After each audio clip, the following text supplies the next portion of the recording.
football facing an uncertain future, both on and off the field. Voices from all quarters now coming out and having their say.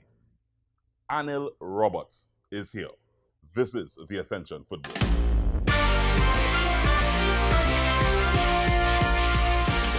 First of all, you said Fennick and coach in the same sentence, same phrase. What led to the appointment of the Normalization Committee? Take yourself back to then. You're borrowing money from all over the place. My athletes need this. We must get this. And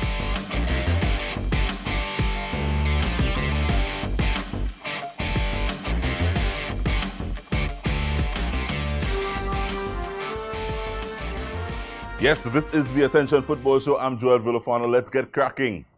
A man with so many hats, I think his head is bigger than mine. Former TV, media, radio personality. I know him as a football enthusiast, a sporting enthusiast, and more importantly in recent times, a former Minister of Sport, now delving deep into the politics of Trinidad and Tobago. Ladies and gentlemen, please welcome Anil Roberts. He is here with us to discuss the serious matters that is football in TNT. Welcome, sir. Good afternoon, good evening, good night. Be safe. Vaccinate to operate. You like that phrase? Well, I ain't so we ain't come here to talk guns. But it's nice to see you looking good. To see you. Man. Good to see you. I thought you'd bring a little food, a little joke, a little cup of joe. But it's all right. Ascension. We ascending. We ascending. Oh, things. Everything all right? So, well, that's a hard question. Let me stick to I talk about you. I personally. Yeah, you all right? You all right? Children good, family safe, nice. Thing nice, alive. That means thing good. Good. Right. Once that good, then we can move on to what, as I mentioned, the uncertain future that football seems to be facing in Trinidad and Tobago. Let's go on the field, because I miss your voice in terms of on the field and what's happening on the field. So on the field of play, we have seen a Trinidad and Tobago team under Coach Terry Fennick that has performed not a thing that excited football fans in the way we are accustomed over the years. What was your thoughts on what Well, you happened used some terms loosely there. Yeah. First of all, you said Fennick and coach in the same sentence, same phrase. That cannot ever be considered a coach. He was wrong from the start in every aspect. He is still wrong, and he will be wrong tomorrow. I will get into that more detail. Then you use the word performed. We did not perform. Performed at what level? Now, everybody, as you said, everybody voicing now their opinion and so on. And what is the difference? You have to start at the beginning, because your belief system, what you believe, would make your opinion or mold your opinion in a certain manner. How you believe, how you look at yourself, how you look at Trinidad and Tobago, how you look at your passport, how you look at your flag will determine your opinion at this stage. So if you're interviewing me, let me tell you my belief. I may be wrong, but I've shared this belief and I believe in it deep in my heart. That Trinidadians and Tobagonians are the greatest people in the world. That in anything we could be the best. You could sit here, I see you doing a show, Ascension. I think that you could be better than anything on ESPN, BBC, Fox Sports, and so on. Trinbagonians are great, whether it's music, whether it's culture, arts, science, medicine. I truly believe that. And so in sport, that's what I believe.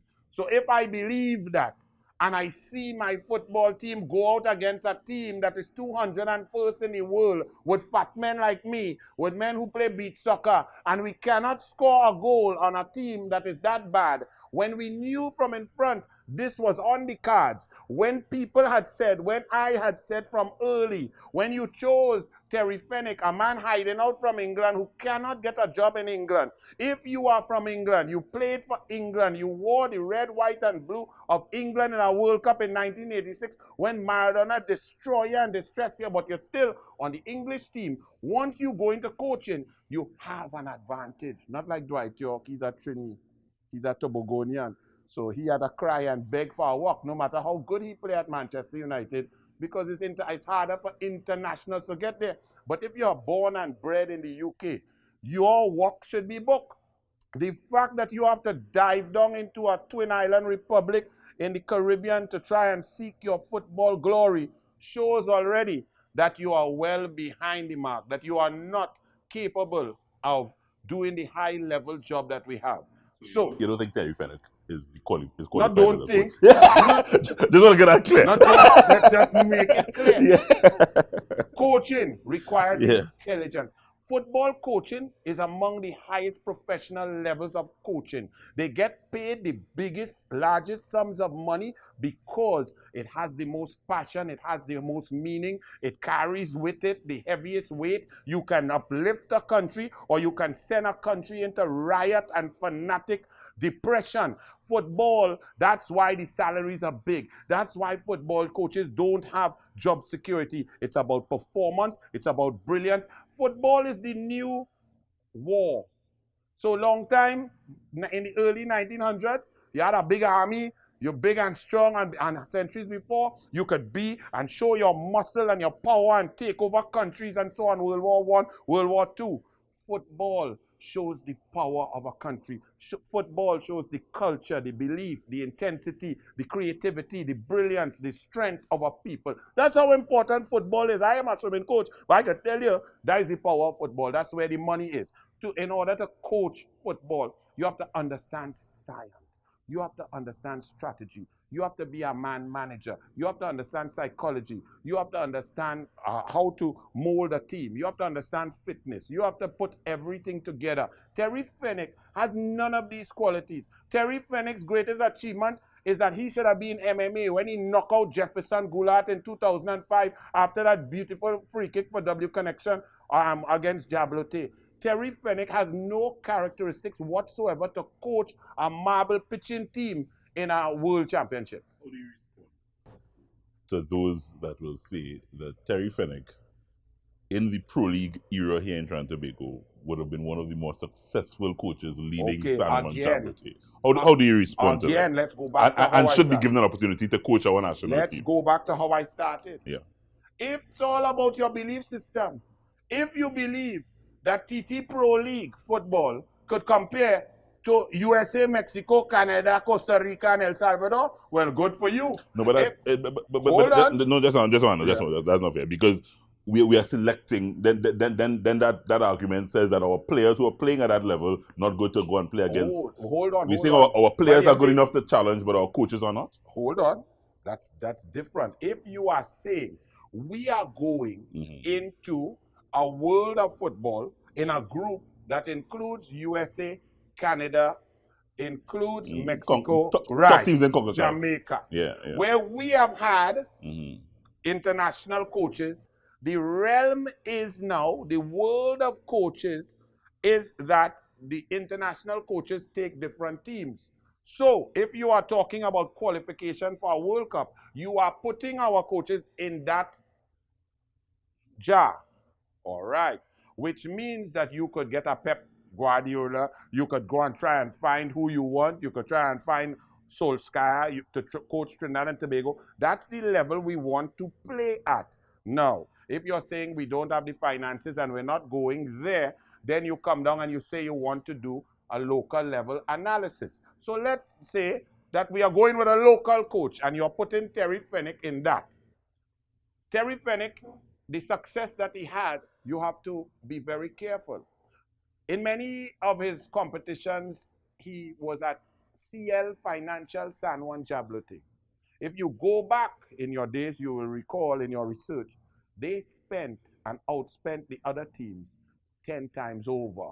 So he had the biggest budget, and in professional football, biggest budget win. Manchester City now better than Manchester United. So I ain't batting for Terry here. But you're asking questions. And I'm asking questions because it doesn't discount Pep Guardiola have the biggest budget in international football. That don't say he's not a good coach. Correct. He's winning titles with Man City.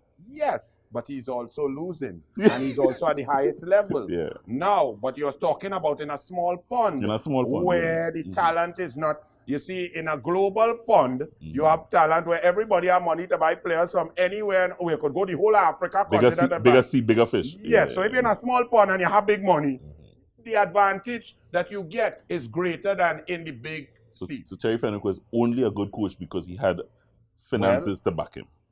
Well, you see, good coach I wouldn't even use good coach. What is good coach? What was the point? Let me put it this way. If you want to compare, there are many ways to compare. If you want to say he won some titles in the Pro League, yes, so did other coaches. If you tell me that, Anil, talk about the coaches who have left an indelible impression on you, coach-wise, philosophy-wise, you have to go to like Defense Force. Remember that team, Defense Force, when they played before even Pro League, when it went from normal National League into semi-pro, then into Pro League. The kind of brand that you would see, I forget who the coach was right now off the top of my head, but when you watch that Defense Force team, crowd used to come to see. It was the closest thing you would get to systemic, scientific, brilliant football, backed with fitness, touch, feel, and you knew when you pay money, you come in and see Defense Force, you're going to get a certain kind of Trinbagonian brand. You can never see that on a Fennec field. Also, if you go back and you're analyzing coaching, coaching is not only titles, coaching is how you treat your players. How many players over the years have complained about his abuse, about how he spoke to them, how he looked at them, how he treated them? Even up to this time with the media, he carried his contentious issues and his inability to wield a team and united. Some of our best players weren't motivated to play. Furthermore, a scientific coach lifts the level. So we have a natural ability. A person like me will say, well, if you won Pro League, great for you.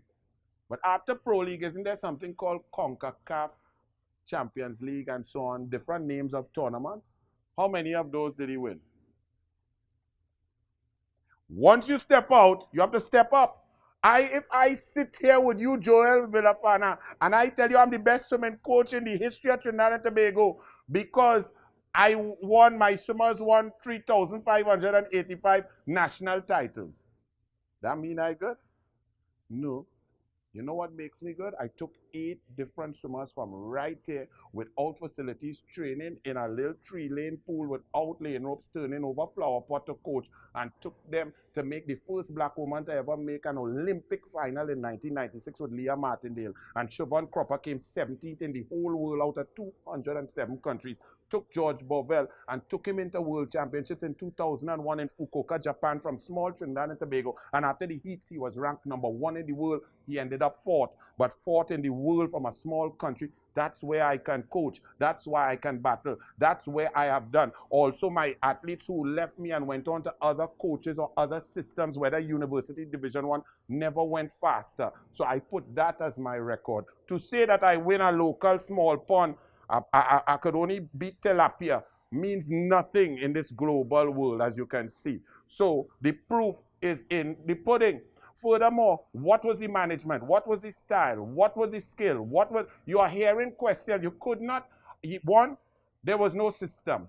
So you have Fennec, who's questionable as a coach. The only thing he could say is he wins some Pro League titles. One, no international, nothing. Never step outside. As soon as he step outside, he get licks. Questionable intelligence, questionable planning, arrogance on top of that, not understanding that football belongs to you, me, and all your viewers. Football don't belong to anybody. So even though you're getting big money, you have to talk to the media. He can't decide he's not talking to Joel Villafana and he's not talking to Lasana Libel. And who the hell he feel he is? He not talking. What about Dion Lafuka, the technical director? What about the rest of the TTFA? If this is our team and I am a coach and I have stakeholders and we already know we're contentious in the TTFA and we have different zones, I am bringing in all and reporting, listen, I have a 12-month plan. This is my plan. We have a macro cycle. We want to deal with the fitness because of COVID-19 now we're not getting match practice. So I have to increase my intensity of my fitness and practice games. I want you all to organize teams from all over and I'm coming to play big teams, not under 15 and under 17 teams. I'm going and I'm trying to prepare these boys. I'm going to use a local thing. The strategy I am going to use is X, Y, and Z. My philosophy is ball possession, trying to get it, especially in its early groups, up to 60-70%, therefore creating 7 or 8 chances per game. And then I'm going to inject my foreign-based players, the skill of which I will utilize. When you see a man, first of all, out of the blocks, choose to go and take a match against USA, When you know you're rebuilding, you know you have young players, you know you're not fit, you know you're not ready, you know you're stamp no style, but you going to play USA C team to do what? Sport is physiological and psychological. You know the damage you do to an athlete being on a field, and they just don't know what to do, how to do it, or how their men doing it, and we can't do it. You damage their psychology, their confidence, their ability. Football is about confidence. Anybody could play football on this little field here with nobody watching. Put 60,000 in the stands now, and let me see you show me skill. So I guess you would, if you were the technical director, you would be sacking Terry Fenwick in the morning. Sacked. He would not have even stood for this useless game here. Yeah. So as I said at the top panel, sacked. Football facing a little uncertain future.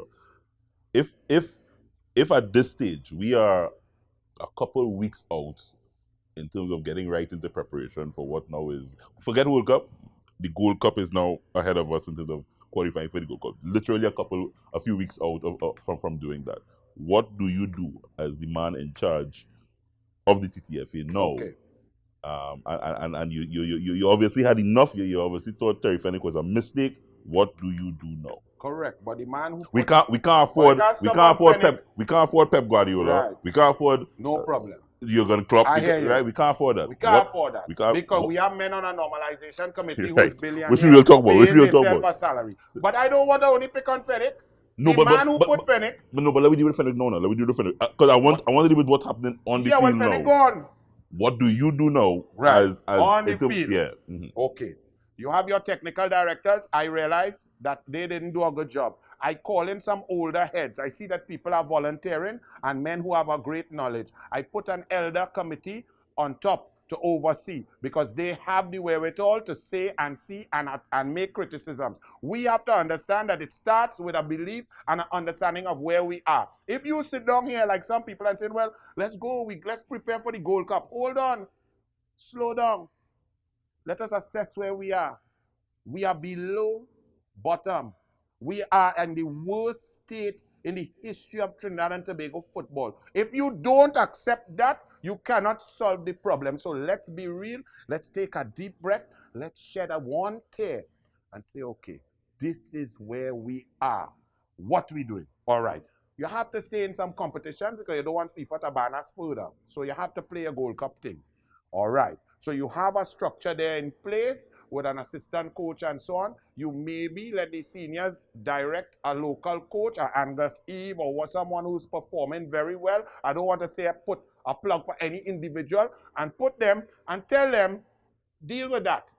But that's not our emphasis. You come out now to the media, you come out to the country, you sit down and you formulate a plan. You talk with the Minister of Sport to see what sort of funding is going on. Because you see, this problem doesn't just stop with Terry Fenwick. You now then have to start to realize, what do we want? Do we want to return Trinidad and Tobago to the football of back in the 60s and 70s with the Sedley Josephs and the Leroy De Leons and the Gally Cummins and the Bobby Sukrams, and then in the 80s with the Clausel and the Marcel and the Dwight York and the Shaka Hislop coming up the road with the Faustin and whoever, down to the Dwarika, the Hardest Jemot coming up the road, the Ricky Aliong. Do you want to get these, Anthony Sherwood? What do we want? We have to assess where we are. I have been assessing. From 4 years old, we are behind. Our 4-year-olds in Trinidad and Tobago are not in the top 100 of developing country football. And that has existed for 15, 20 years, but going further and further behind. 4-year-old, 5-year-olds in Holland and in Spain, their ability to understand, they're understanding spatial differences and how to move. They are not only learning how to kick a ball with an instep and how to trap and how to touch. They're juggling 100, 200, but they are understanding the science of the game, because the Spanish, those countries with the best development programs, put their best coaches down there. So you don't need to be you don't want a great coach to teach anything at senior level. What you need is a Phil Jackson, a manager who could take all the talent, put in science within a short space of time, because you normally only have 3 to 5 days before with a team in the normal world, not COVID-19. This is why FedEx was a disaster. COVID-19 brought an opportunity. He had more time with players than would normally be in a normal FIFA window. You get a 3 days or 5 days. You then have to come see what you have. And the professionals are so well taught from 4 years old that when you talk a system, they understand it one time and they can implement it. That's why Brazil could bring players from England, Spain, Belgium, wherever they play, put them on a field and they play in Brazil brand. Okay? Yeah. Now, so, furthermore, you need to tell, and the Honorable Minister of Sport, Shamfa Kujo, I know you don't like sport. I know you didn't want to be there. But there's a plan there that I left there. It's at PMCD in 2013. It was a plan. You leave it in your desk? No. You had to, when I did it and took it to cabinet. Oh, so you have access to it? Yeah. But you see, in the government, in order to put the salaries, the PMCD at the Ministry of Public Administration has to go through the levels. You know, everything in Trinidad and Tobago, they have to make sure you know who you are. So you are the PS, you have to let him know he's the deputy PS. You could park in your spot. You know, it's a kind of colonial, I in charge, silly management thing, right? So when I put the plan in there, and each plan had a technical director, assistant technical director, a head coach of the 24 regions, breaking up the country into 14 or 24, and each one had male, female, assistant coach. They had to put salaries based on the categories of the public service then. So it's still there. Right. But you digress a little bit to me. No, but you tell me what's the plan? Yeah. No, but I digress. So I want you just... So their goal, come just go ahead with that. Right, no. So I wanted to underline that for me. Right. At this stage, you would not pay much attention to what happens at that Gold Cup. We just have to play it. Right. Because we don't want to get in trouble. And focus simultaneously on a... Right. So you are putting 3 or 4 coaches there. Yeah. All you handle that, please. But that is not my focus. Gold Cup. Gold Cup? Yeah. Go ahead, yeah. Because it's kind of shimmy-dimmy, no plan. Look, Gold Cup here.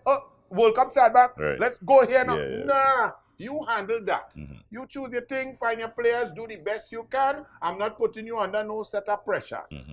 Try to make us proud. However, I want to put a plan in place that for decades I don't have to cry with Scooby.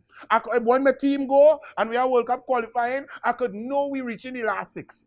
And whether we make it or not, but I'm always there. I will not embarrass myself and draw with Bahamas. I will not have Puerto Rico, a team that has played basketball and baseball, looking like them could have beat me with my flag upside down. I wouldn't do that. So I'm going to fix the football from the grassroots come up. I'm going to fix the talent identification. I'm going to get more children playing for longer hours. The reason them fellas was good, the reasons Evans Wise could have run with a ball like nobody else when he went in Germany, all the German coaches, you could ask them boys, they couldn't believe a human being could run with a ball like that. But he couldn't cross. And he couldn't shoot. And you know what that is? Yeah. Yes, but you know what that is? Yeah. That's the easier part. That is a coach sitting down and saying, with it, technique, lock your ankle, head over the ball, balance, do that. We didn't do that. We send the dreadest dribbler in the world to not make money because our coaching was not good. And that's just one example. So we have to fix that. Are you available to coach your national team? Me? Yeah. We're taking a break. We're coming right back. We're taking a break. We're coming right back. You shocked me. That was on the field. But I know you do some coaching in your days. And nothing you said there, I could disagree with. I can't even debate you or anything you said there. So when we come back, that was on the field. We go off the field. The future remains uncertain. We're coming right back. This is the Ascension Football Show. The situation we have here is that these characters, and I refer to them as pests, right? What they are doing is destroying our country, but not on my watch. No street, no turf, no block shall belong to these cockroaches, right? It's no longer business as usual. Happy hour is over. If they don't fear God, at least they will fear Terminix. Have you considered how your methods could impact on pests across the country? I find we look after the rights of pests as opposed to the rights of the 1.3 million law-abiding citizens in Trinidad and Tobago. I wonder if Roach Ladden's son come here for carnival, if you'll interview him, eh? But how could you defend one shot, one kill? What? You want me to throw a pillow at him? I didn't say that. No, well, if a roach jumps in front of you now, what will you do? Run. Oh, Jesus, Lord Father. Pests bothering you? Call Terminix at 672-5007 or 672-0042 or visit our website at terminix.co.tt for a free quote and consultation. Join our fight against pests. Get in the game with Ascension. Quality for champions. Hey, Ascension! Ascension! Premium quality and style make you stand out all the time. Ascension is quality for champions. Ascension fit is always right. Take your game to higher heights. Ascension got the quality for champions. So everybody say, hey, oh, we wearing Ascension when we play. To run out on the field in style. What's the brand that we want? Ascension! Ascension! Ascension! We wearing what we wearing is Ascension. Quality for a champion. Ascension! We wearing what we wearing is Ascension. Quality for a champion. Ascension! We wearing what we wearing is Ascension. Get in the game with Ascension. Quality for champions.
Amante Del Cafe is located at Magnificent Mall, number 271 Southern Main Road, McBean, Couva.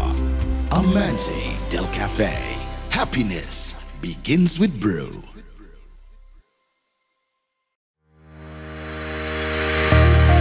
Lasso Frame Maritime Limited, the best in marina services. At our facilities, security checks ensures that all vehicles are secured. Our newly renovated bathrooms are always kept in a clean working order. Need repairs and maintenance? We have you covered. Our qualified workmen will get the job done. Boat storages,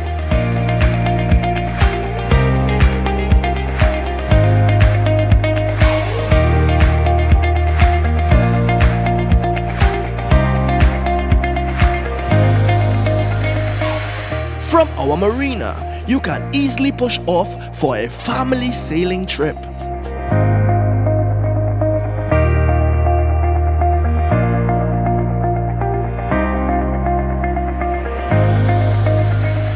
Or out fishing with the boys.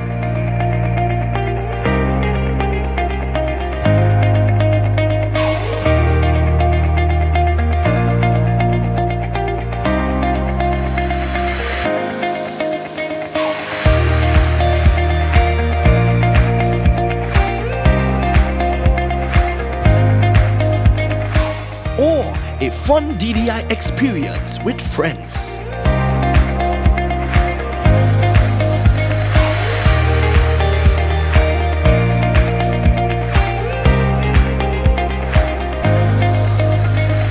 Boat repairs, secured parking, extensive camera system, boat charters, boat rentals, down the island parties. Contact us at 1-868-634-1653. Lasso Frame Maritime Limited, the best in marina services. Life's better on a boat. I don't have many people in Trinidad that have a louder, bigger voice than mine. But ever since I've known Alan Roberts, I recognize that I have to know my place.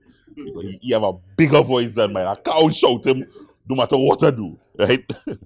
Good to see him. Good to have him here on the Ascension Football Show. And we discussing football. We dealing with the issue now of where we have found ourselves, Anil, with regards to administration in Trinidad and Tobago's football. I want to go back with you a little bit and then I'll come forward, right? I'm trying to organize it in a way that the people will understand. Where the normalization committee is concerned and the appointment, what led to the appointment of the normalization committee. Take yourself back then when you were I'm sure you were following the story when we were being threatened by FIFA, one administration into another administration. Just giving you a quick recap. And then all of a sudden we started to hear that, hey, FIFA not happy and they're going to be appointing this normalization committee to handle our affairs. That was very, very contentious in terms of it split views left and right. What was your take on the fact that FIFA decided to step in such a major way, put a heavy hand in our football and appoint a normalization committee? Let's start there. Well, FIFA is fast and out of place, but it's their game. They control it. They control where we want to play. They control the competitions that we want to play in. They control the media that we need our players to play in to get contracts. They control the game belongs to them.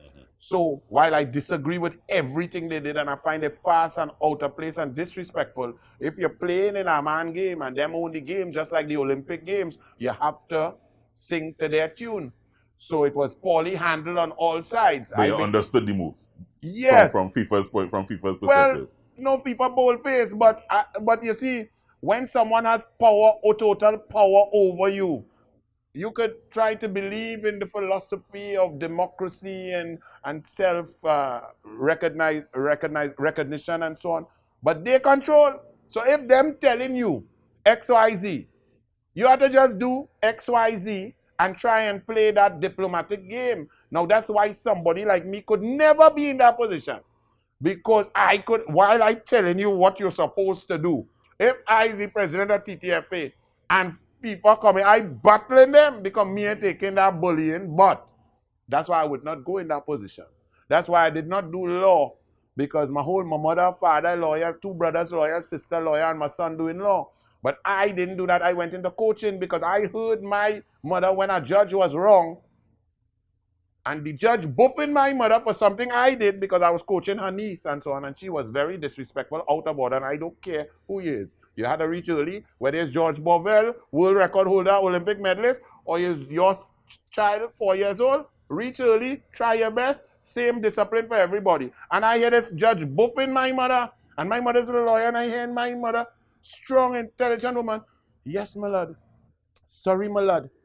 No, my lad. I say what? Yeah, you said no, because all they would have thrown me in jail. Because whatever them judge say inside that court, you go get held in contempt of court, not me, and that's why I come out of that, right? So same thing. But FIFA is totally wrong. Just a cut along. Totally wrong, totally fast, totally out of place. But it's their game. They control everything. All we need for our children is in FIFA hands. All the competitions, all the junior competitions, all the scouts, all the opportunities controlled by FIFA. If I want my children to benefit and make football an industry where we could make money and children could take care of their families when they grow up and so on, I had to be under FIFA. So, having said that, now they put a normalization committee and them turn we abnormal. So FIFA did what they had to do. Let's forget FIFA now. Yeah. Let's look internally now, right? Right. The reality that probably even led FIFA to be in a position to come and manhandle us. And you would have followed the thing from God knows how long ago. I lose count how old we are now. Yeah. But mismanagement of the game here locally. Do we have to look at ourselves, and I'm talking football, the stakeholders, of course, going back, as to the reason why FIFA had to come and manhandle us? Did we the mismanagement of the game? I'll take your question into. Don't worry with FIFA and management. This is the position we have a normalization committee that you're saying FIFA is abnormal. Yes. The reason for that is because right, but The way you're asking 6 the decades, question, 7 decades. you're asking piece of a good question. Yeah. But you're putting FIFA in it Fix up like a they have some, like they have some moral authority to talk about mismanagement. FIFA is a mafia who's mismanaged everything. Forget FIFA. Them wasn't happy with something on the inside. But let me just correct that. No. Yeah. You said yes that FIFA owns everything real football. And what has happened with regards to our mismanagement has led FIFA, who owns everything in football, to do what they did. Okay, hold on. You see, that is where we different. Tell me how. Because you and I could say we mismanage because we believe in the principles of the constitution of football, the zones, total participation, and so on. Who don't believe in mismanage? No, FIFA is the king of mismanagement. So FIFA, I don't believe, I'm not giving any positive integrity, moralistic position on FIFA. Okay, I hear that. FIFA didn't like whatever was going on here. That don't mean that it has anything to do with mismanagement because FIFA does not adhere to the principles of management, propriety, democracy, and so on. So that's two separate things. No. Did we mismanage? Yes. We rip our constitution to shreds for decades. We never focused on what we needed to do. We had brilliant, talented players who came up by mistake. They came up because they were really gifted and they put the time in. Dwight York was a Tobagonian, and therefore, if Dwight York was a Trini, Dwight York wouldn't have done what he did. Tobagonians have a sort of discipline that Dwight York had. When you people talk about Dwight York, they don't understand the hours and hours and hours that man put in without football before he was 14, you know. When he was 15 and 16, Dwight York didn't have no movie tongue and no party and no shame and deja vu and no go down to the market. Dwight York was football. And from his discipline also, he could adapt. So when a coach tells him, hey, that fancy thing, not interested, touch one. He touch one. I watch Trini now. But why you want me touch one? I look at my tree, touch, right? Allah, my brother who gets sent out of Bradford one time because he didn't listen to the gaffer. Okay, it's my partner. But had he had some of the Tobago discipline, he would have been in Liverpool or wherever. You understand? Because the touch and the magic is just unsurpassed. Right. So we mismanage. No plan. We had many intelligent people. We don't listen because we have autocratic leadership and we don't put the groundwork in. We never focus on the primary schools. We did not understand what made us good. We didn't understand, just like West Indies cricket, why we were good. Because West Indies cricket, back in the day, the greatest team in history, no think tanks, no scientists, no planners were trying to say, okay, let us analyze Clive Lloyd's men from 1974 to 1983 and see why they were the greatest team to ever play in any sport for that period of dominance. What made them good? Well, we were very athletic. We were brilliant. The identification of talent was there, but we were also very smart. Clive Lloyd team had men who had insurance degree, broker, pilot, Colin Croft and them. So very smart. When you come up and you see problems in cricket now, some of our players don't have 2 level to rub together. So when you see we are good in the shorter game, 20 overs, 3 hours, we could concentrate, play the best, win the World Cup. But as you extend the game, we get worse. Why? Because the psychological elements are missing. The concentration to keep your talent for a sustained period is not there. So this was not done and we did not understand. So we just went along, and while the others were getting licks from us and also changing the game, putting on helmet, making bouncer rule and things to take away our pace, but also teaching their players how to deal with that, getting them more confident, because pace means fair. Fair means mistake. Fair means you get out. So when you put on a helmet and pad and you get confident and you reduce the fear level, your skill level can stay up for a longer time and man making century and so on. We losing. Same thing with football. When you go back to the 60s and 70s, I mean, I'm missing General Franco. I mean, y'all could call names, defenders, go across the board. Fatima team of 9. I must bring in my Fatima 1979. Garnet Craig. Fatima was the first team in the world to play 3 in the back. Because Garnet Craig was so good that he allowed Cornell and Roberts and them who coaching to say, hey, we could push Neto and them up front with Graham Rodriguez and Cornell and I want to stop here, but Fatima was the first team to play 3 at the back in the world. Yes. All right, okay. 1970. Hey, go and check it. I don't know. I'm asking you. I'm looking in the camera. Yeah. 1979. The first team in the world. Garnet Craig. Yes, okay. Yes, because of the brilliance and the ability of that fella. player, Yeah. and the creativity and understanding of Kenny Roberts as the coach to say, listen, this man could take down 3-4 men. I don't need. I need 2 center backs. So I could push my midfielders, let Neto and them go and knock. And Fatima won the Intercol title there. They had to play John D 3 times because they had referee play the game too early, too long in the pull back. No, but this is comparing Leroy DeLeon, them fellas from Labre, down in point 14. The amount of skill, but we did not understand where Alvin Cornell and them get so good. Why Alvin Cornell, when he hit a shot, when Gally Cummins hit a shot, he could hit 40 shots straight up in the V. If I ask my players now to do that, if you get 2 or 3 out of 40, you're lucky. We did not study why these players became good. We got good by flukes. Arthur Bolden was trying to play football. Arthur Bolden had 2 left foot. Arthur Bolden is the worst, most uncoordinated footballer in the world. But in Fatima, he was trying to play football. You know, luckily he went to the States.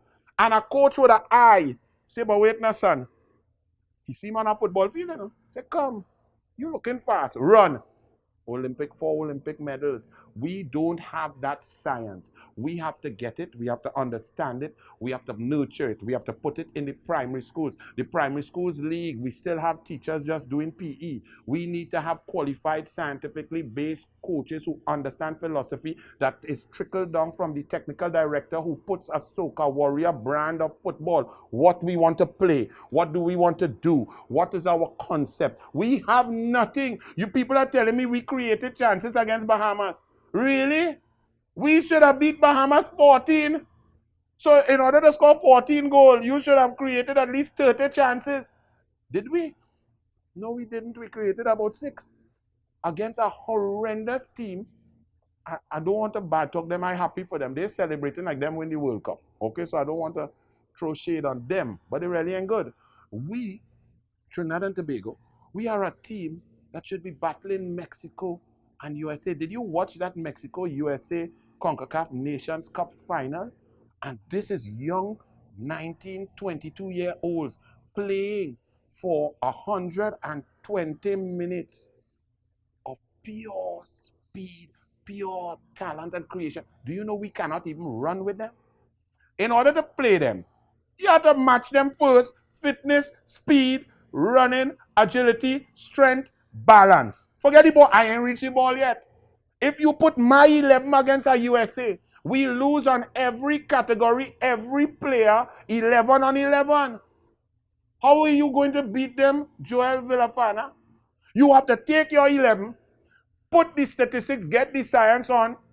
Them Yankee, how high they jumping, how fast they running the 40, how fit they are. Whether it's beep test, different 12-minute run, how fit they are, where they going. And then you have to talk now. Ball skill, philosophy, what we playing, how we doing, different types, low pressure, zone. We have nothing. If you could tell me, out of the 3 games that you watch, what was our basic for the philosophy and how it changed and so on? I would love to know. Somebody tell me. Right, can I bring it back to the administration? Fire them. If you're normalization... You want to fire everybody, Anna Robert? Oh, okay, pause. Let's go back to the beginning, Joel Villafana. I don't want to go back to the beginning. I don't want to go back to the beginning. I want to We are in the worst spot in the history. Anybody who had anything to do needs to go. We are currently in a situation where a normalization committee... Well, tell FIFA to put a different normal to this abnormal. Because, number one, anybody, especially Mr. Haddad, who paying himself 4,000 or whatever a month when he's 100 millionaire, to sit down there and to oversee this. Do you know that for a fact? Yes. He admitted 4,000. All right, go ahead. US a month. Somebody tell me 8,000, but I know 4,000. But why are you taking payment when you are a millionaire and you come into football and you're owing maxi taxi ball man, assistant coach, trainer, physiotherapist, Anton Connie. You own everybody, but you come to normalize, and you are a multi-millionaire. You come to take a salary. Number one. Number two, if this is the normalization committee, you have disbanded all committees. The technical director was not even in the play to get into no discussion with your coach, who you endorse, who you pick, who you pay 20,000 US. You manage the entire debacle, and you are telling me that that is my normal, that we have to take that? We cannot, as a football federation, write to FIFA and say, listen to me, we are under your rules, you know, but you have put this normalization committee, and they have held and administered over the darkest times in Trinidad and Tobago football, from management, from payments, to investment, to youth football, to our national team being embarrassed. We would like you to recommend somebody else. That's one. Two, these three people on the normalization, if they had any sort of character, would resign. If you came to normalize, me I know how you reach to normalize, you know, me I know who find you, where they find you. Because I know hardcore is ice cream, I like the ice cream and thing, right? They still have any bringing in fish for hardcore. But what have you done in football or management? Okay, you're a businessman. Has he changed the account of the, has he done anything? Has he brought in funding? Has he paid off people? Has he reported? Are they audited accounts? Did he report to the general counsel? What has he done? He come in, normalize, create a dictatorship, and he has overseen a disaster. So he must go. We cannot go forward and just say what FIFA say he's in normalization. So we there. All right, how do we change it? I don't know. But maybe I still say that we have the right to write FIFA, give a detailed report, state why over this period we are not impressed with the normalization's performance on 12 different points, and we ask for a reappointment of a different normalization, because it could not be that FIFA don't care that our football is so embarrassingly low, because it's not good for the game, it's not good for TV ratings, it's not good for anything. And FIFA has us in this place. They control that. But before FIFA, as Trinbagonians, as patriots who have flopped and failed and brought pain to so many of us, people might laugh at me talking to Scooby, but I really was holding back our tears and trying to make jokes, you know. You understand? Because to sit down there and watch that, Joel Villafana, to watch my red, white, and black, I could not believe. You know, in 1989, I was outside coaching at university. No, I was at university. And I didn't go in the stadium, but I sit down there, and the match was delayed in the USA. You know, when the game done, I went to buy a pizza by Pizza Hut. I was staying in a Days Inn or something. And I saw Days. I walk in, I trip on the curb and drop my pizza in the grass. Pick up the pizza, put it back in the box, and went and eat it in the room. Still not believing, still waiting for the strike squad to score. You know, game done, you know, Caligiuri and them celebrate, and I watch it delay. This is not a joke. This is painful. And people talking about just let move on. Normal. This cannot be normal. This is abnormal. They have to go. Ask Mr. Haddad, if somebody was in charge, if he gets sick, God forbid, and somebody go on as CEO in his company, and every one of his companies, his conglomerates, started lost money. Man started thief out money. They can't meet stock and money in matching. And the whole place, they lose their market share. Other competitors take them out, and they had to shut down. He go keep that CEO. So why must we keep him? Where do we go from here, though? Well, because we're between a rock and a hard place. Seeing it. I'm seeing unity. I've seen men who discuss each other coming together. Stakeholders in football. Stakeholders in football. Very good. All you get together. Call a Zoom meeting. You can't meet now because we're in COVID-19. Call a Zoom meeting of all the stakeholders. Start to get on the same page. Produce a grassroots plan. Put a budget to it. Put a list of coaches who are certain qualified and who have performed. Start to put them in different regions. Start to identify talent. Start to go in the primary schools. Say to Atlantic LNG and those who are sponsoring secondary school football and primary school football, come here. If you are going to sponsor, we have 400 primary schools. The only 33 have coaches. We need all 400 within 5 years to have qualified, certified coaches. You're talking about the stakeholders go about and continue doing the business of football. Yes, well, we can't sit down and wait for normalization and hardcore to bring ice cream. We have to move. We are in a total, complete mess. You would advise the stakeholders at this juncture to work against the normalization committee? Not against. This is, well, if the normalization committee finds that football brains working together to begin to uplift us from the basement of hell is against them, well, them had to be mad. Because then they are insane and they believe in themselves when they are total failures. Normalization committee, this is abnormal. We just drew with the 201st team in the... How many countries in FIFA? That's not the fault of the normalization committee, is it? Of course it is. It is? Wait. If you are in charge... You blame the coach. Yeah. You're blaming the normalization committee for what we're doing on the field of play right now. Okay, hold on. The normalization committee decided what is the modus operandi. Who's the coach, how they operate, how they talk to the media, who they report to, who's allowed to interact, what's the proposal. Haddad said that Fenwick reported him. Go and check your records. Haddad said that Fenwick reports to him. Who the hell is Haddad? Because if Fenwick was reporting to a committee of elders, to Gally Cummins and Ken Butcher and Alvin Cornell and so on, and they put him through the ringer, they observe his training, they analyze it, and they say, but listen, sir, what is this? Why are the midfielders not doing X amount? Why the forwards and the midfielders doing the same sort of speed work when they need to run differently? What is the tactics? What are you doing? Why are you taking a USA game rather than an Anguilla game? Now all you see, he looked away from an Anguilla game because he thought Anguilla was too easy. But Anguilla ranked higher than Bahamas, Belafana. So Haddad said that Fenwick reports to him. Well, take your reportee, your reportage, and both all you go. Because you were in charge. He did not even call the council together. He didn't call the zones together. He didn't call no meeting. He didn't have no reports. He decided that he is the normalization czar. Well, if you are in charge, czar, you have total control, czar. You run the show, czar, and the show boss. Who responsible, sir? The future continues to remain uncertain here in Trinidad and Tobago, where its football is concerned. We're coming back.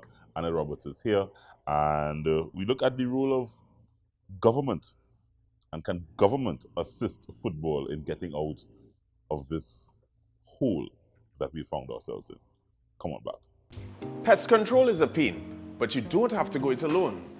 If you're a business that needs someone who will fix your problems point blank, go with the brand that's tested. Go with Terminix. Born almost a century ago in Memphis, Tennessee, Terminix International's mission has been to spread its innovations across the world through its integrated pest and termite management system, reducing the infestation of pests and vermin.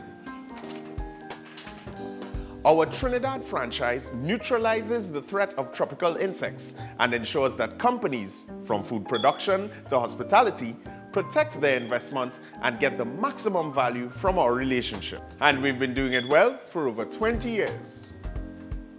Termites and pests are relentless, but they're no match for Terminix. Contact us today for a free consultation and quote, and let's introduce you to convenience. Protect your premises today. Choose a service provider that persists. Talk to Terminix. Pests bothering you?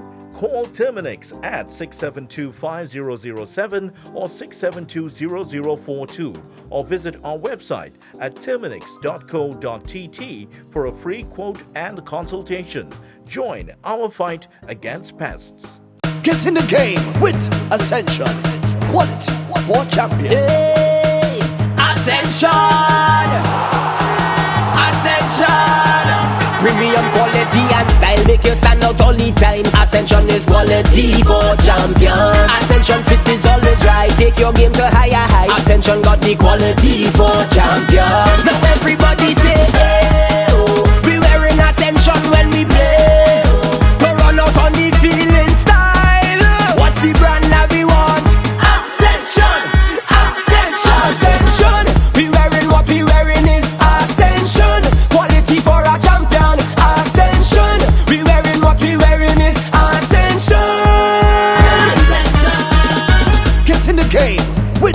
Ascension. Quality for champions. Lasso Frame Maritime Limited, the best in marina services. At our facilities, security checks ensures that all vehicles are secured. Our newly renovated bathrooms are always kept in a clean working order. Need repairs and maintenance? We have you covered. Our qualified workmen will get the job done. Boat storages,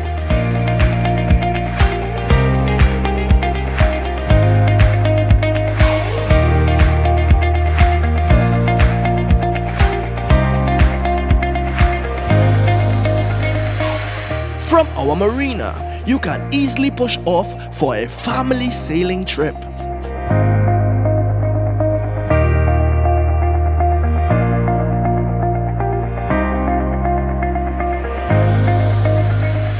Or out fishing with the boys.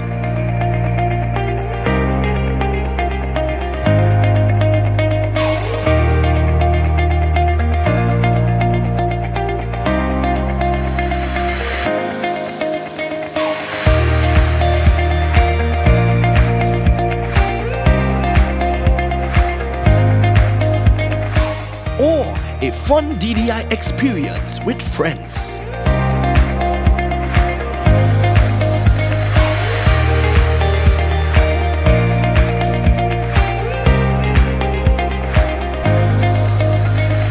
Boat repairs, secured parking, extensive camera system, boat charters, boat rentals, down the island parties. Contact us at 1-868-634-1653. Lasso Frame Maritime Limited, the best in marina services. Life's better on a boat.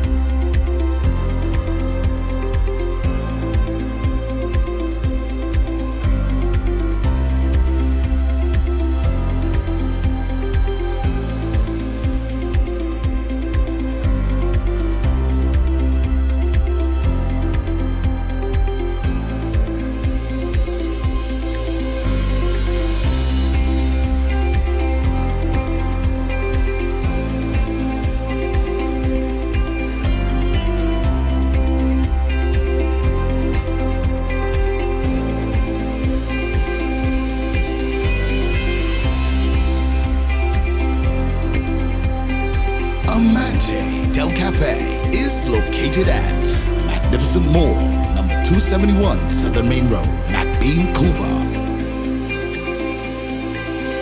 Amante Del Cafe. Happiness begins with brew. We're back. It's a big debate in terms of the role that government should play in sport generally. And many people over the years, as I've covered sport, believe that some of our national sporting organizations should become self-sufficient. It's a word and a word that I've become, I literally, it irritates me every time I hear it, because I hear self-sufficient, and then I wonder, what is self-sufficiency where amateur sport is concerned here in Trinidad and Tobago? The reality is the majority of what we do here in Trinidad and Tobago is at a very amateur level. But government plays a role. Anna Roberts, former minister of sport, was in the inside, and I think you would have seen how it operates. You would have seen the role that you could have played as a minister, helping NSOs, that sort of thing. Football now is facing a $100 million debt. That's based on all the audited reports coming out. We're facing a $100 million debt. Can government get involved in terms of assisting the most popular sport in this country start to see some sort of light in these dark days? Well, I like how you started it off. Self-sufficient. What is that? Anybody who says or uses the phrase self-sufficiency with involving sport in Trinidad and Tobago does not understand sport. This is a word that has annoyed me over the years. Man, and rightfully so. Anybody who uses that, and to say that NSOs must be self-sufficient, whether amateur or in the professional, the pro league and so on, does not understand what is the importance of sport and what is the role and function of the government. Sport is bigger than just dollars and cents. Sport is an avenue for opportunity. We are in a crime-riddled country. Sport creates discipline. Sport fills the gaps where parents are falling down, where churches are falling down, where communities and schools are falling down.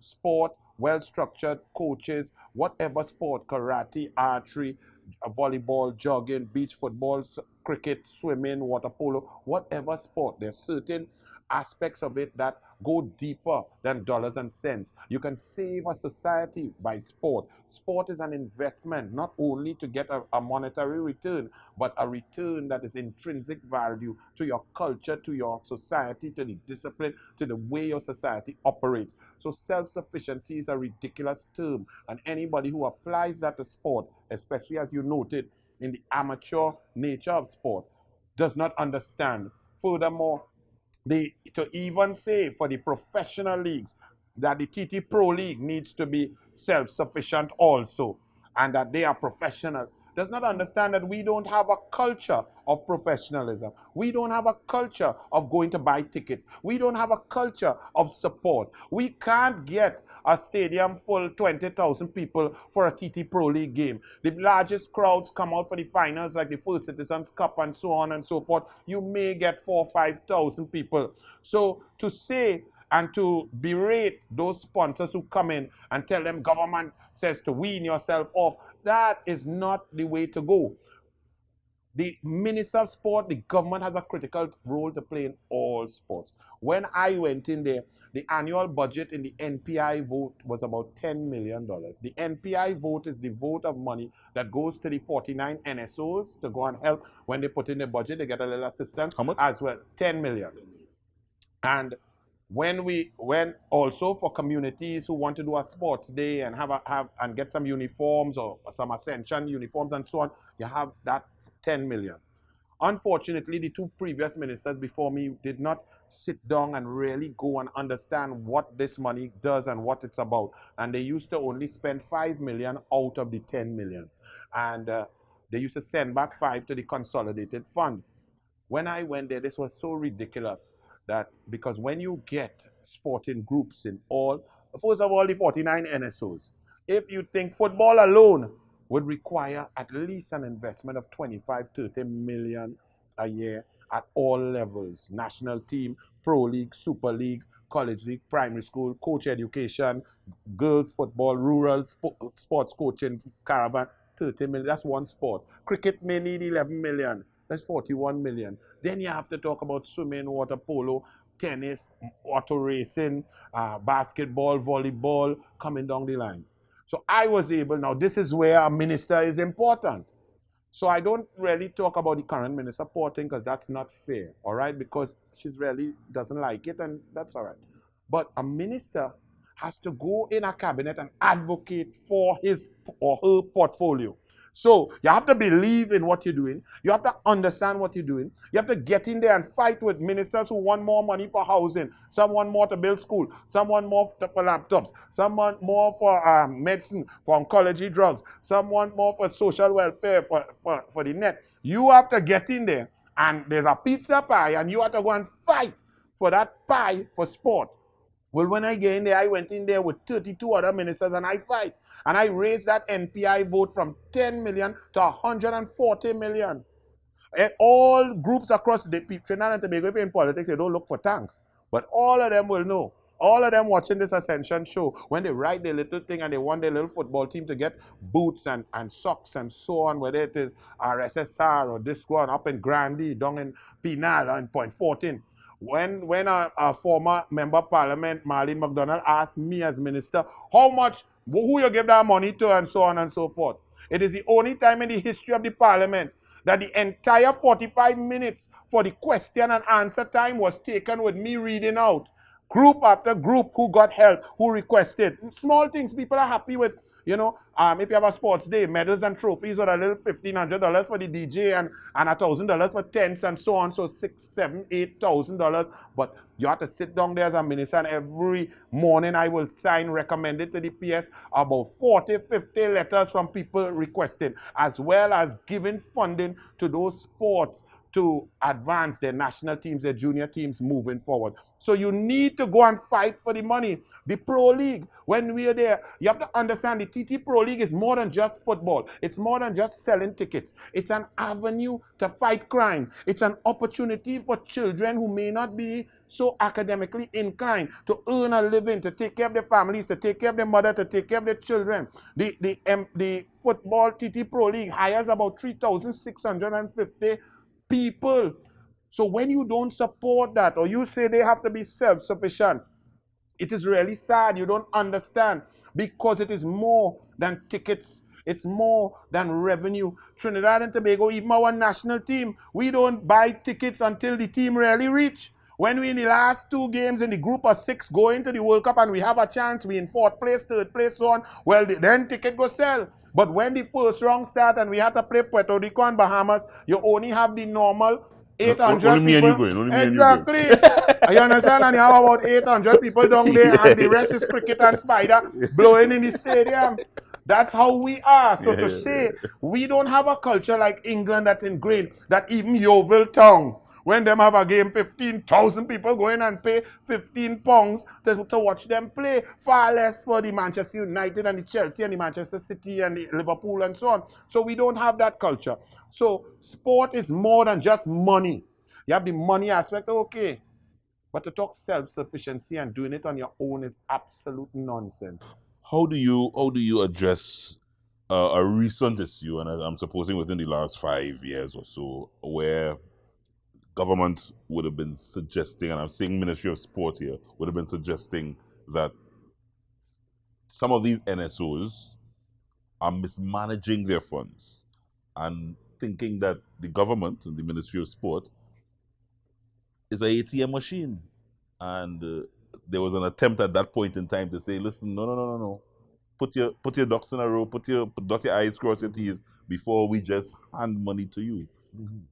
That was a serious story emanating. Yes. So not just saying, okay, football need 25 million, basketball need 100, and just supplying NSOs with that money. never happened. But they try to say that to compare. No, I'm not getting political. No. But we're talking facts. No. We talking. You and facts. I know NSOs don't always have the perfect organization. Yeah, I'm arguing that. Right. That was a false narrative, meaning this government that's here does not have an emphasis on sport, just by the fact of who is the sports minister. You have to see where the emphasis is. If in a whole country and a party that gets 322,000 votes, the only person you can put at the helm of sport does not want to be the minister of sport. You forget when she was appointed, she posted on her Facebook, when your own dog bites you, you're well bitten. She preferred to be in tourism. She does not understand sport. She said that, she jogged or played a little tennis when she was young.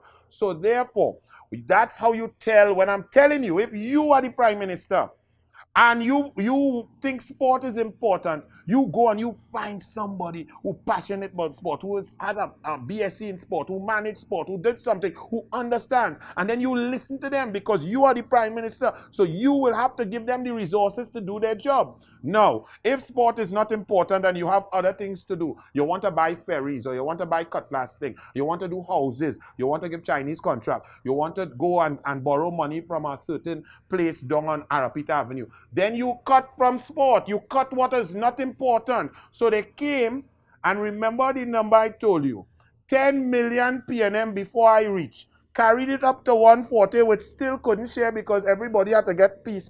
And nobody got all that they asked for. And they dropped it back down now to 10. So they had to say something. Now, when I was there, yes, NSOs, every single person will have a skull. You have a national team of 30, you're telling the ministry, well, this is the budget. We go in and spend $100 per room for 30 people for 5 nights and so on. And then when you get your money, but you see, I know sports, I in sport since 1977. You then go and put them in a days in, which is $20 per room, and you put 3 children in the same room. So you take 300 US, that was for 3 rooms, and you spend 60 US on 3. So you make a profit in your mind of 240. But when you have a minister who understands, I sit down there with the committee and I said, no.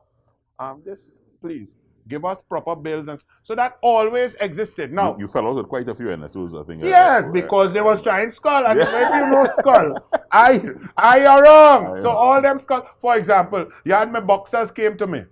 Sit down in a room just like this. They come and they ding, ding, ding, ding, ding.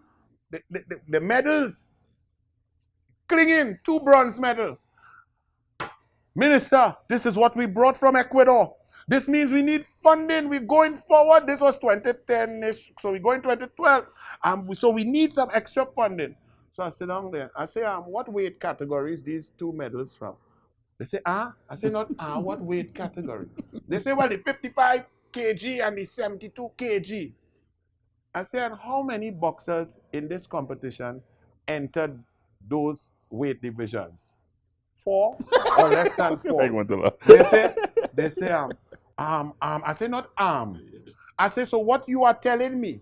Because in boxing, when you are in a semi-final and you get licks, you just get a bronze medal. I say, so you are telling me you went down to Ecuador, your 2 boxers fought 1 match each, get beat, and all you come to cling bronze medal for me? I say, go through that door, come back, go and do some work and come back. When we went, cricket come. Cricket went through a whole thing. They bring a whole 5 people and so on, and permanent secretary are sitting down there.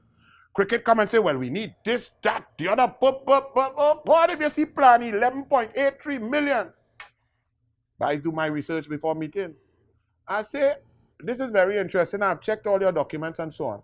What about this 5.36 million that you all have in an account in Antigua as an investment? Where's that money and what's that? Man start to choke, man start to drink water. They ain't know where I get it from, but I get it. I say, so here what is going on? You all are not an investment bank. So when you draw down on that money and spend it on the cricketers and the equipment and the league and so on, when you reach down to about 400,000, then come back by the permanent secretary with this thing here. And that's how you have to do. So yes, you will fall out. Everybody will skull. They will come and put up, they inflate their budget because they know the permanent secretary and the staff and the committee. This kind of give you 1/3 or so they multiply it by 3 first. So if you get 1/3, they really get 100%. So, but you have to know these skulls. But bring it to football. Bring it back to football. Football, the only way out is for the government to get involved and help, not to control, because FIFA, IOC, they don't like that. Because I'm not going to tell you that doesn't mesh. Based on my over the years, the government. For now, FIFA here, the Minister of Sport involved. Yes, FIFA said no. You don't have to get involved in the running, but you have to be accountable. You have to manage. But the government will have to, because football is important to the tapestry of our nation. Football is important for our young people. Football can take us out of the crime situation in hotspot areas. Football can bring unity in this country like never before. Football Pro League must survive. It needs the funding. The Super League needs to get back up there. Secondary Schools League needs more coaches. The Atlantic Primary School needs more coaches, more fitness trainers, more science, more coach education. Girls football needs more investment. The government has to do that. We have to return funding overall to football back up to about 140 million. Stop treating it like a second-place citizen. When I was there, I got the Minister of Finance to talk about sport, Larry Hawaii, in the first 8 minutes of his budget presentation. Go and check it. Never before, never since. Football and sport and so on is always at hour number 3. When man tired and man falling down and things, they say, well, in sport, we will give you all the support you need. That's all they say. Sport is $1 billion, $1 trillion industry. We have lots of intelligent people coming out as UE spec and so on with business degrees, coaching, science. We need a sports science center. We need sports tourism. We have the facilities. There is no plan going on. We have the cycling velodrome, the aquatic center, the tennis center. Nothing. Well, right now we're under COVID. But you need a plan. If you were the Minister of Sport today, Anil, dealing with what you know is happening with the world economy now and what we are facing here in Trinidad and Tobago, these are difficult times. I want to just focus on football, where football is concerned. Football, as you said, very, very important to the tapestry of this country. Yes. And football right now is in a hole that we just can't seem to wiggle ourselves out of. What would you do as the Minister of Sport now First and to foremost, assist? go to Cabinet and say, we are going to assist. We are going to make a plan. Get the finance people at the ministry. Yeah. Get some independent. The Prime Minister say you walk into the office, the Prime Minister say, Mr. Roberts, I have no money. I have to deal with the hospitals. I have to deal with this. I have no money. Well, good. Then we're going to start arguing. I say you have no. I say you'll have no money, sir. Yeah. But you spend $480 million on a red house. You spend $120 million on a president. I'm not talking about this Prime Minister. I'm talking about. This is the reality that. No, well, if I know how to deal with it, you spend $1.5 billion on ferries that was unnecessary rather than managing it there. You had Noel Garcia spending over $5 billion. You're borrowing money from all over the place. My athletes need this. We must get this, and so on and so forth. And show him the plan and convince him that this will not only be expedient to the patriotism and the national fabric, but politically also. You have to make your argument with your Prime Minister. But if your Prime Minister puts somebody who he has zero respect for in the field of sport, that tells you he's not interested. He wants the money to go somewhere else. He wants to spend money somewhere else, and it's not sport. But government needs to step in. If it's football, the government needs to step in and lead the way. When they lead the way, then the government shows, like if it's $100 million debt, we're not paying off the whole debt, but you could put some debt servicing, get some finance people to say how we could stretch the debt at an interest rate and so on, borrow some money, put the TTFA, do development work and so on while we're managing the pay down of the debt. But if you're Minister of Sports, you would have gotten involved in that $100 million debt that football. Of course, you have to.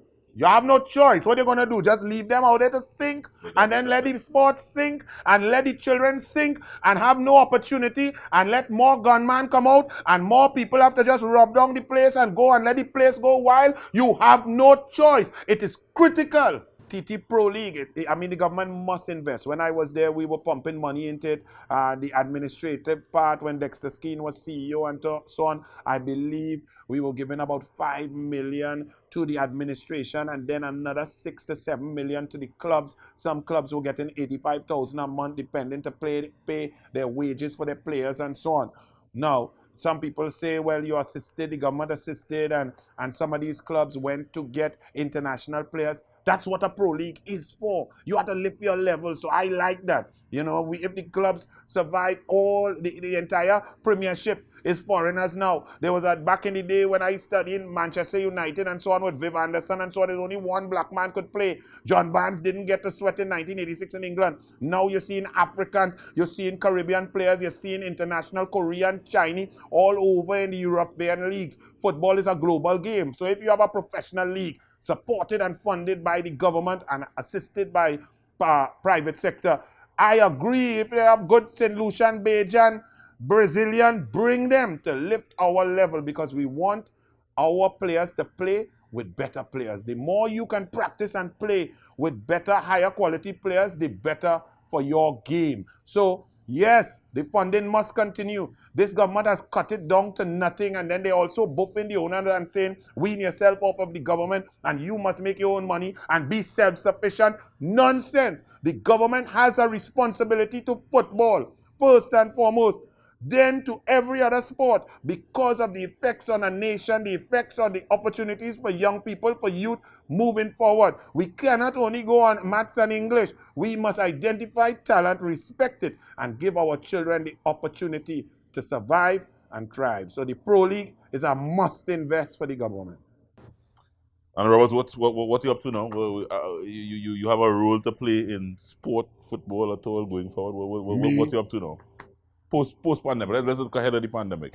We can't look ahead of the pandemic. We're the worst in the world. We vaccinate to operate, but no vaccine. We are crowd now. We super spreading to get vaccine. We are no investment. The whole world playing sport. We are in a total mess. I on a mission to get this worst prime minister in the history of Trinidad and Tobago out. Don't involve them with that. Me. So yes, and sport, of course, will always be part and parcel of my life. I consult, I help, I do anything. You understand? Olympics is coming. I'm looking forward, even though there's no preparation, no support, no vaccination.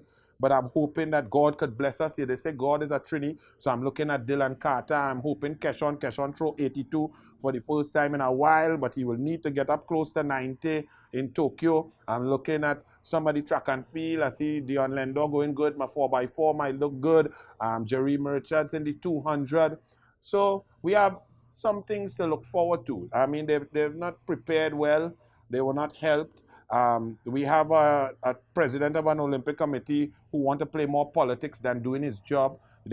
So he can't argue and he cannot debate to try and get resources for the athletes because he's beholden to that side. He should have nothing wrong if you want to go on that side, come out the thing, and so that you can fight. When the Honorable Minister of Sports said back 2.5 months ago, athletes will not get priority for vaccine. He's the only one who said, but what nonsense are you saying? We have Olympics coming up. Our athletes need to be out there preparing, competing, trying to qualify. They should be on a priority list to get out there to bring some sort of pride while we on lockdown, that we could watch our athletes do well, because there's nothing worse than getting licks, All they got a good dose with Bahamas. Bless. Good to see you, my brother. Stay safe. Good to see you. Stay safe. Vaccinate to operate, educate to vaccinate. Yes, I like the fact that you like that phrase. Arnold Roberts. We had the privilege of having him here. His views are always, as I said, split both sides of the fence, but important. He's a sporting mind, as he said, going back from 1977, almost in 1997. I cut you off 20 years in 1977. Glad to have him here on the Ascension Football Show. We're coming right back. Hope you enjoyed. In the game with Ascension, quality for champions. Ascension. Premium quality and style make you stand out all the time. Ascension is quality for champions. Ascension fit is always right. Take your game to higher heights. Ascension got the quality for champions. So everybody say, we wearing Ascension when we play. Don't run out on the field in style. What's the brand that we want? Ascension. We wearing what we wearing is Ascension. Quality for a champion. Ascension. We wearing what we wearing is Ascension. Quality for a champion. Ascension. We wearing what we wearing is Ascension. Get in the game with Ascension, quality for champions.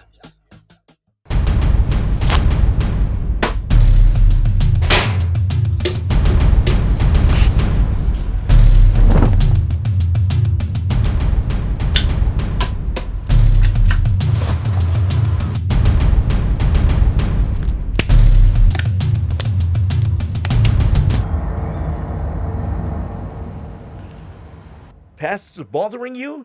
Call Terminix at 672-5007 or 672-0042 or visit our website at terminix.co.tt for a free quote and consultation. Join our fight against pests.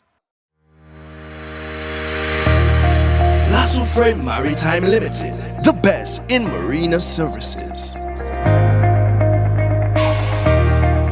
Our facilities, security checks ensures that all vehicles are secured.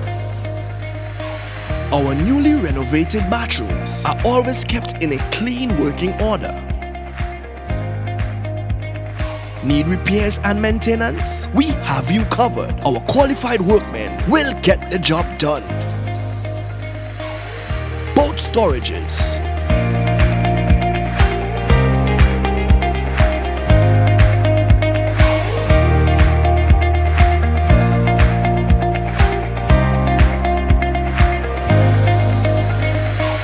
from our marina, you can easily push off for a family sailing trip.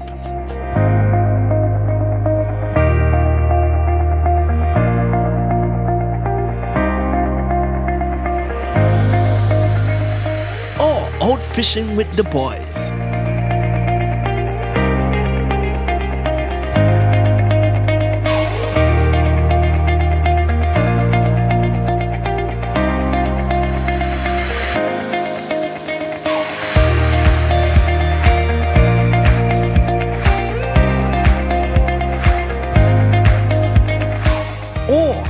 fun DDI experience with friends.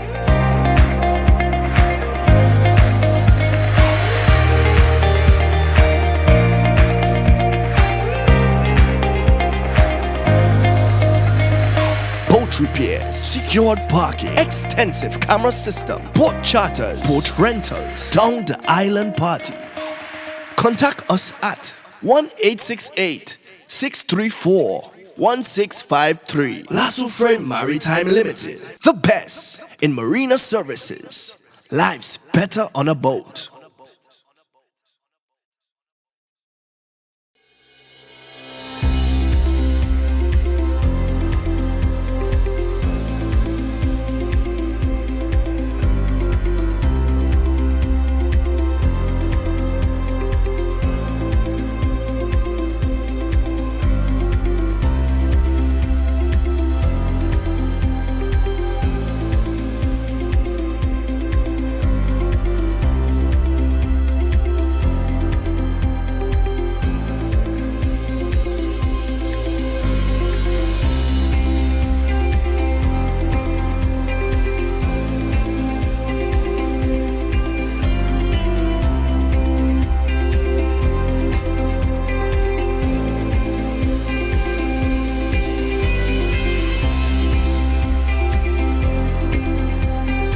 Amante Del Cafe is located at Magnificent Mall, number 271 Southern Main Road, McBean, Couva.